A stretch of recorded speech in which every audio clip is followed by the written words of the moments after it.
পশু জবাই করতে গিয়ে কুসংস্কার করা যাবে না। সবাই বলেন কি করা যাবে না? কুসংস্কার। আবু দাউদ শরীফের 2843 নম্বর হাদিস, রসুল এক সাহাবী বলেন, কুন্না ফিল জাহিলিয়াতি ইযা বুলিদালি আহাদিনা গুলাম যাবাহা শাতান।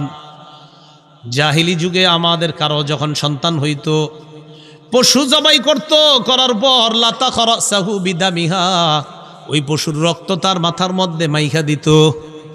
পশুর রক্ত মাথায় মাইখা দিত। ফালাম্মা জা আল্লাহু বিল ইসলাম, ইসলাম যখন আসলো, কুন্না নাজবাহু ওয়া নালতাকুহু বিজ্জাফরান, ইসলাম আসার পর সন্তানের পক্ষ থেকে আমরা পশু জবাই করি আর তার মাথায় জাফরান মাইখা দিই। বলেন কি মাখি? জাফরান। এখন আমাদের বাংলাদেশের সন্তানদের মাথায় জাফরান মাখবেন কিনা এটা ডাক্তারের সাথে পরামর্শ করবেন, কারণ আমাদের দেশের আবহাওয়ার একটা ব্যাপার আছে। এটা শীতের আবহাওয়া, গরমের আবহাওয়া, 6 ঋতুর দেশ। সৌদি আরবের আবহাওয়ার সাথে তো আমাদেরটা মিলানো যাবে না। এই জন্য এখানে আপনি জাফরান মাথায় দিবেন কিনা খালি আজকে শুই না কালকে গিয়ে মাহা শুরু করেন না, কিন্তু এটা ডাক্তারের সাথে পরামর্শ করে নেবেন। কি কথাগুলো বুঝে আসছে সবার? আচ্ছা।